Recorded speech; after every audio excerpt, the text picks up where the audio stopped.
Jeremey Fowler of ESPN joining us here on the program.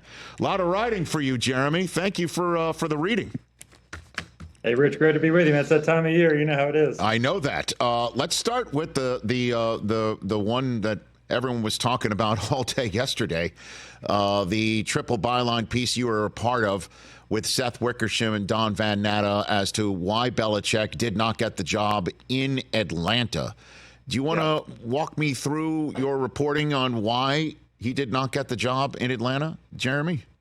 Well, certainly it was a long process. It started really with Bill Belichick meeting with Arthur Blank for a first interview on a yacht somewhere exotic around the Grenadines or wherever it was. I forget offhand, but it was a situation where he came out of that meeting feeling pretty good.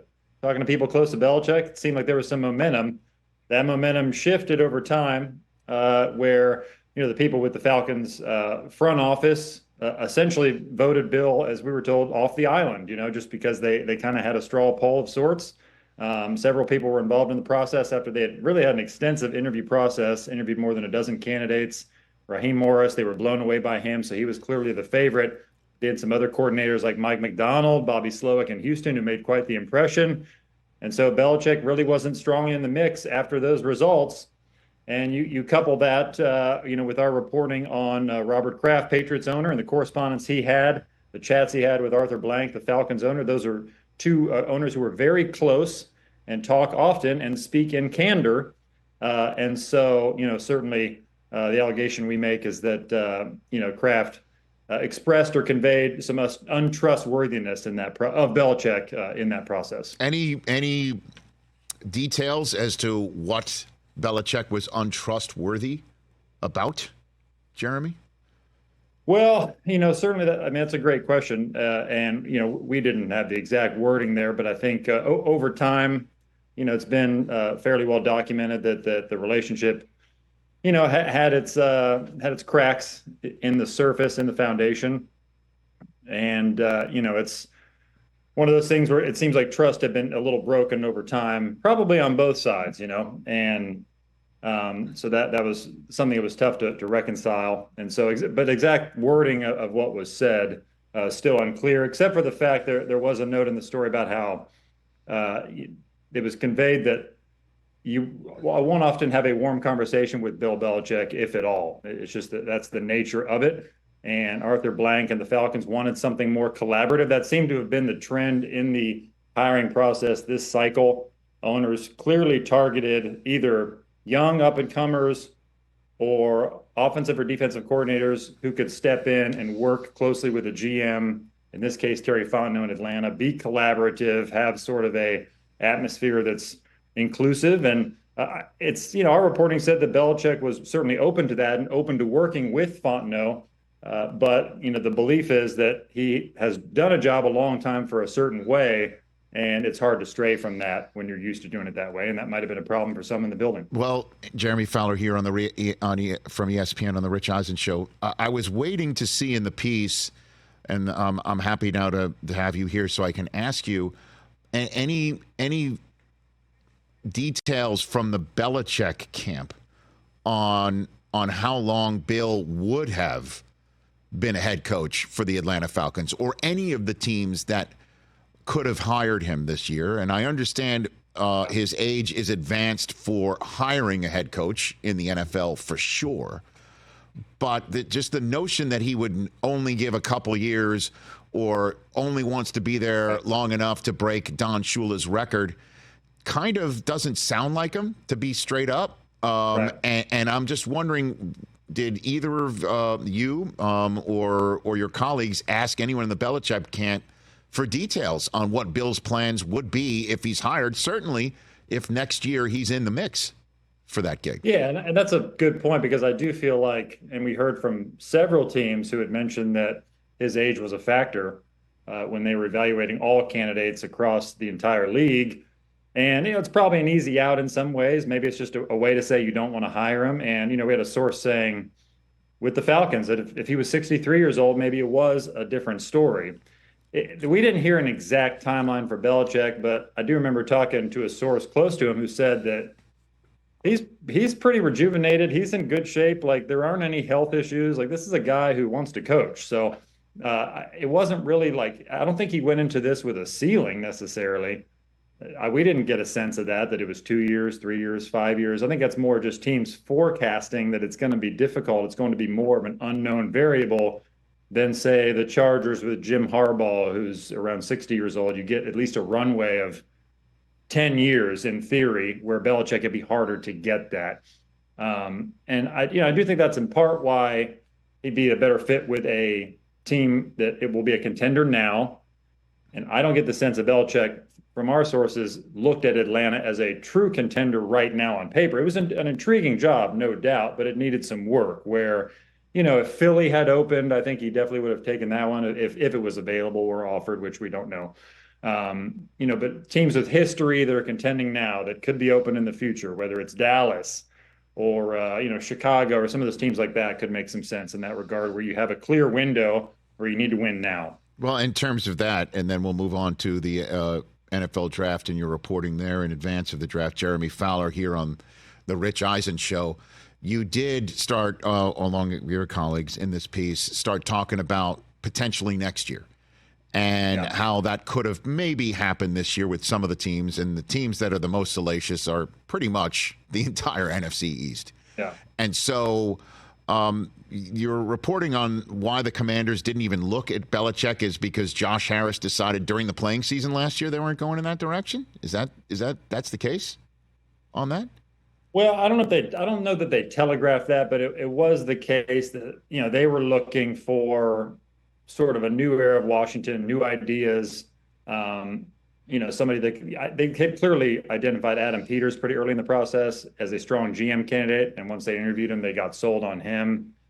He's kind of got, a young man with an exciting vision. I think that played a factor. They wanted to get the GM part done first, but they also did really want new ideas, collaboration, some of those things we mentioned earlier. That was a factor for Washington. So, I don't know that they ruled him out at first off the bat, but it just sort of trended that way where, they had a conversation, looked in, inquired about Belichick a little bit, but we never got the impression in our reporting at all that it was serious.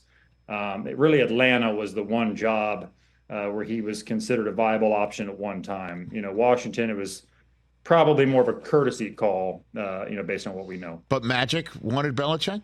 You heard that? Well, certainly there was some interest there from Magic, yeah. Magic, but, Magic knows what rings look like, and what it takes, and that one jumped out at the page at me. Yeah. And so Philadelphia, how would you term their reach out to Belichick that you wrote about in the piece, Jeremey? Well, there was some correspondence there. I mean, Howie Roseman, we quoted in the story, that he had said that he checked in on Belichick after he was let go. Well, retired essentially, or moved on from the Patriots. However they couched it, they had the press conference that he was moving on essentially, and they were finding a new coach. And Howie had reached out just to see how he was doing. Now, the contents of that conversation could have gone a couple different directions. It's the way Howie told it, to us that it was not some sort of job situation at all. It was more just checking in with him, but. Certainly, our indications is that Philly, like any team would, after the season, they're reviewing their entire operation, and they're looking at what would their options be in the future, whether they were to hire a head coach now or down the road. But they ultimately decided to stick with Nick Sirianni. So I do believe those evaluations were going on, and things that didn't make the story is I do remember talking to a couple different assistant coaches who were getting word that Belichick was putting together a staff in light of having interest in some of those bigger jobs, whether Dallas was going to open or not, whether Philly was going to open. He was sort of preparing the runway a little bit and getting some staff members together just in case. And so clearly some of those jobs, I think, were on the forefront there for him and his viability. Were they the usual suspects from the New England days or anybody else? Did you hear any names? I would say a mix. We reported in the story that Matt Patricia, Joe Judge, Josh McDaniels, some of those names were certainly kicked around as options for him. And what was told to me from a source is that, Belichick knew that Atlanta was a job that certainly was intriguing. They can win there, but it wasn't an instant contender. This is going to take a little time. They didn't have a quarterback yet at the time, although they would ultimately map out Kirk Cousins as their option. But they had some work to do. And so if he's going to turn it around quickly, he needed people that he could trust. That's a big deal for him. We've seen that over the years with him bringing people back into the building with the Patriots when they left or had failed head coaching stints. And so, he values that and believes that they can help him win. So that was sort of the thinking there. Last one for you on this, and then we'll move to the draft. The general assessment from so many after reading your piece, Jeremy, along with Wickersham and Van Natta, obviously, is that Belichick is going to loom over the entire NFC East proceedings of the 2024 season. Do you think that's a fair assessment? Well, how could it not? And I will say, I do think getting a year away could help his candidacy, where the 2023 season was so raw for him coming off. Like, it was just really ugly and the offense got worse. And even though it didn't look like it could get much worse, and it did. And so it just, the Patriots way looked a little damaged. And we had sources even from people that were involved in that saying that felt and was indeed true. But now he's got a year to step away. He can do some media, which we see with the Pat McAfee show that he was doing yesterday, and the NFL draft that he's going to be involved in. He's going to speak at places like University of Nebraska, Washington, kind of doing the college circuit. Like, I think the rebrand could be strong, even though, depending on who you talk to, we've talked to sources who think he won't be an NFL head coach again. But I've talked to, people pretty prominently in that coaching industry that say he'll at least get a couple strong interviews and probably will be a viable candidate, because people will come around on what he's done. And especially if he gets himself out there and does some of these media things, it's like, maybe you get to see a different side of him personality-wise than what you're used to on the podium, which, isn't the most open. So I think there's a chance, and he's going to be more intrigued and have a plan for some of these jobs coming forward that have like history. I'm told that will be important to him. Of course, the Giants, like, we don't know what's going to happen there, but it's certainly some history there between the two. Well, and obviously what happens with the Giants depends on what they do in the draft, and that's what I'd love to turn to, because honestly, I had the booking staff reach out to you the minute I saw your piece about scouts and executives stacking 11 quarterbacks. I had no idea I'd spend the first 12 minutes of my time with you talking about Bill Belichick and what happened with his job search. So what surprised you? Anything talking to these scouts and executives about one of the deepest quarterback draft classes we've seen in a while, Jeremy?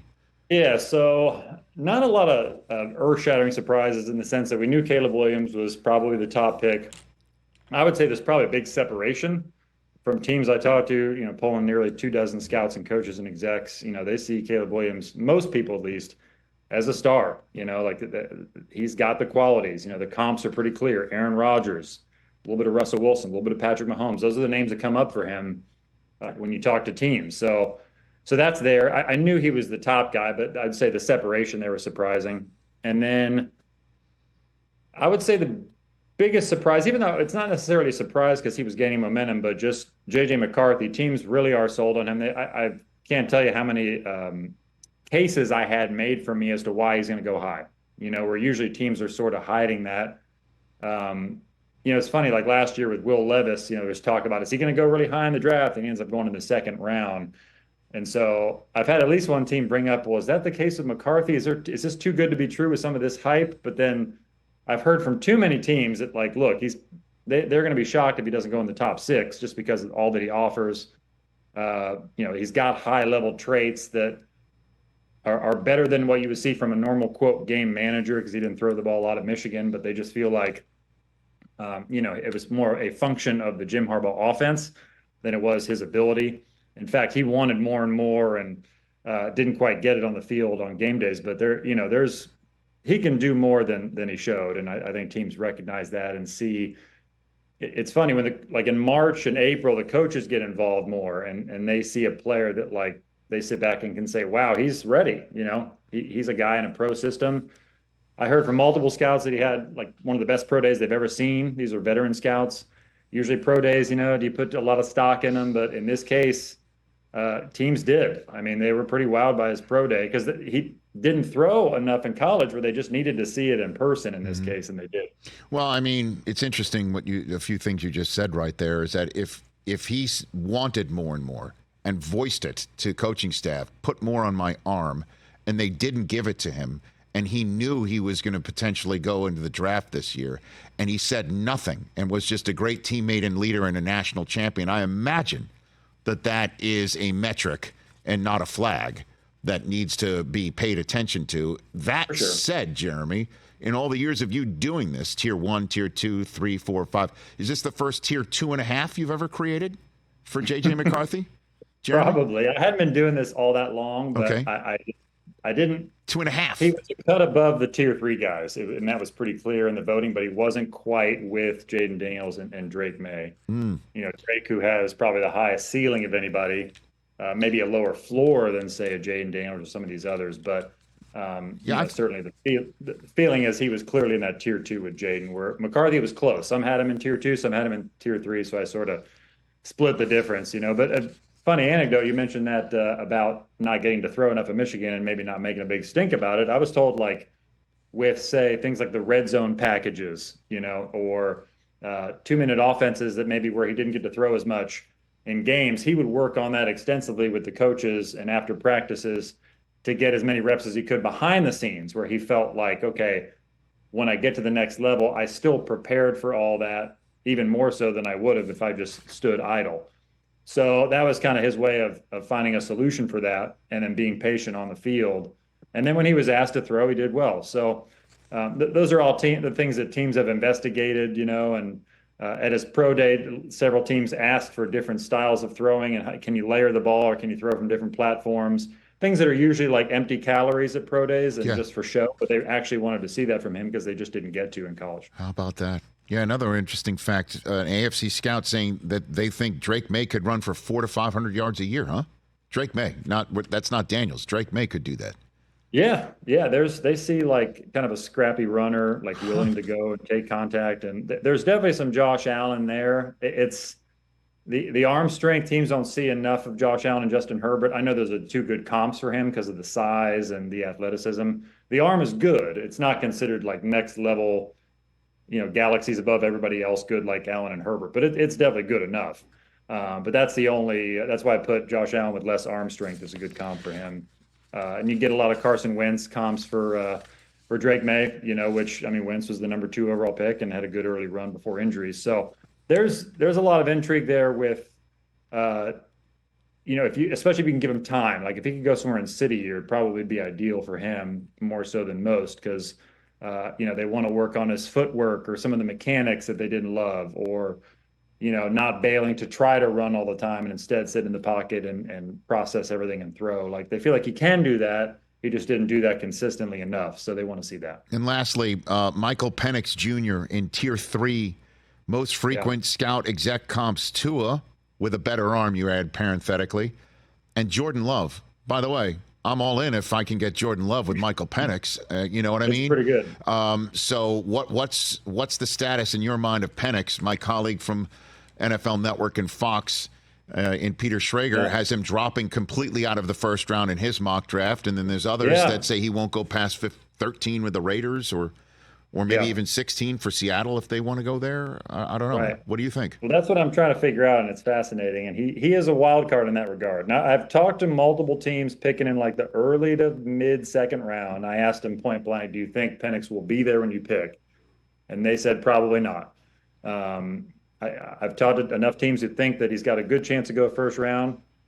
Certainly, I've talked to teams late in the first round who think he could get some action there, especially if a team trades back into the late first, so you can get a quarterback for that 5th-year option, contractual control for 5 years.